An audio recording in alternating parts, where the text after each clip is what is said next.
About 6,000 years ago, in the land between two rivers, the world's first civilization was born. The rivers gave life, but also chaos. Unpredictable floods reshaped the land.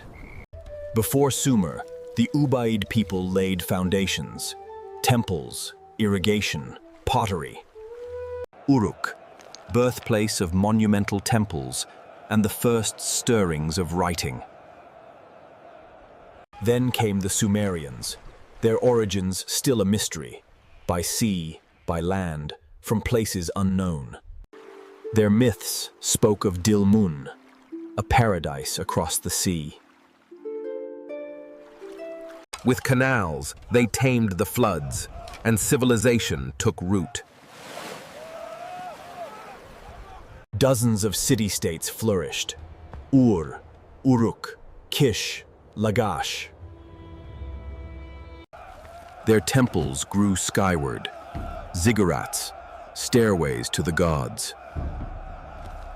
Here, they honored fierce gods who demanded loyalty and sacrifice. Not all had to farm anymore. Specialization gave birth to artisans, priests, warriors, and scribes.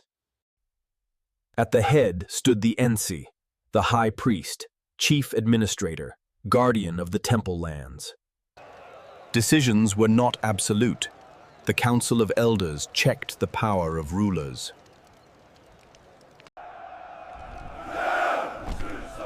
Citizen assemblies voiced the people's will on great matters. Some cities raised temple guards, defenders of the gods' treasures. In times of war, a new leader arose, the Lugal, the big man. Once temporary, the Lugal's power became permanent. Kingship was born.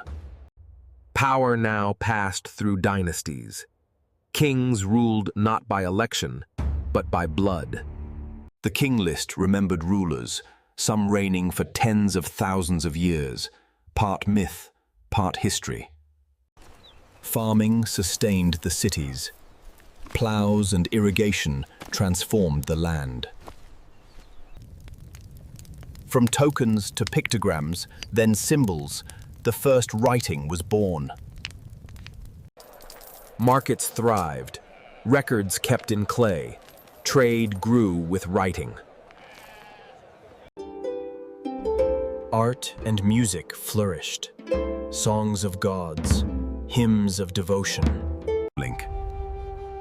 They charted the stars, believing heavens guided human fate.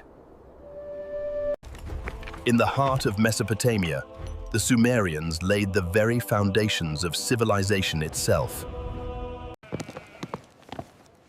Kish became the first true center of power among the city-states.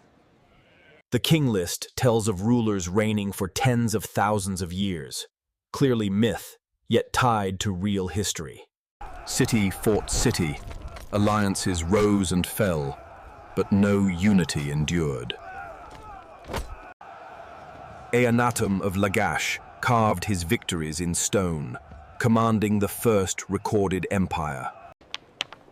Temples became centers of power, managing land, labor, and taxes. Legend says Sargon was set adrift as an infant, raised by a humble gardener. From obscurity, he rose to overthrow the king of Kish. Sargon led the first true empire, stretching from the Gulf to the Mediterranean. Sargon united powerful kingdoms like Ebla, forging a lasting empire. From his new capital Akkad, Sargon ruled a multi-ethnic empire. Governors and garrisons secured his far-flung domains. His grandson Naram-Sin crushed rebellions, declaring himself king of the four corners of the world. He was the first Mesopotamian ruler to proclaim himself divine. Since these Otzalklans, the Akkadian Empire stretched across trade routes of the ancient Near East. But from the mountains came the Gutians, raiding and pillaging. They captured Nippur, the holy city of Sumer.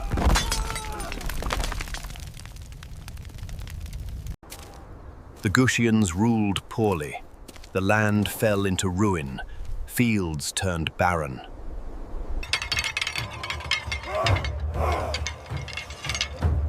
Yet resistance simmered in the south.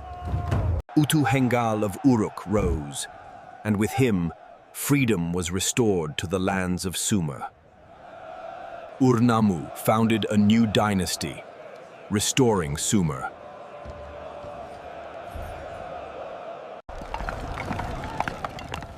The great ziggurat rose to honor Nanna, god of the moon.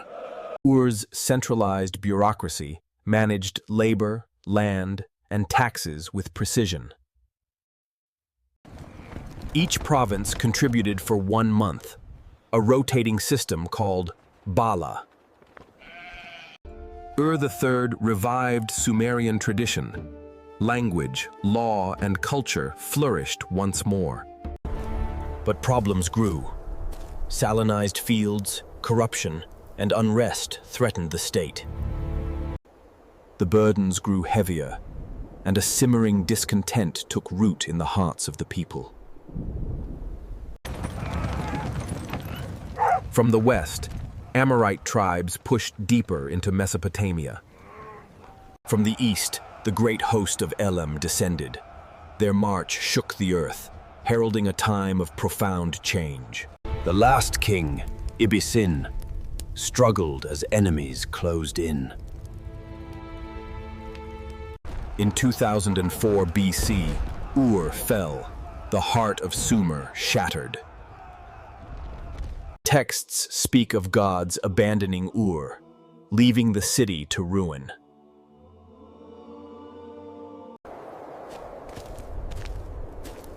With Ur's fall, Sumerian statehood ended forever. New kingdoms rose, most famously Babylon, under Hammurabi. Sumerian ceased as a spoken tongue, surviving only in scholarship, like Latin millennia later. Yet their script endured, shaping records across Mesopotamia.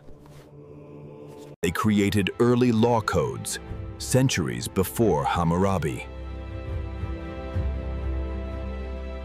They devised a base 60 system, giving us hours, minutes, and degrees of a circle. They charted hevels, shaping the first calendars, and even the 7-day week. From mud and reeds, they invented arches and columns, principles still used today. Their art astonishes still. Jewelry, music, even board games. They invented soap and burr, thick and sweet, drunk through straws. Beer was sacred. Ninkasi, goddess of brewing, was honored in song. They gave the world the wheel and the first war chariots. In schools, young scribes studied writing, law, and the stars. Their culture merged with Akkadians, Babylonians, Assyrians. Their architecture lived on in Babylon's towers.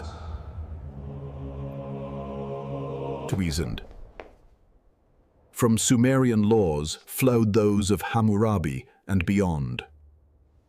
Hours, minutes, seconds, the circle itself, gifts of Sumerian mathematics. From mud and reed, they built the foundations of civilization. The Sumerians vanished as a people, but their legacy endures, in our cities, our laws, our time, our very world.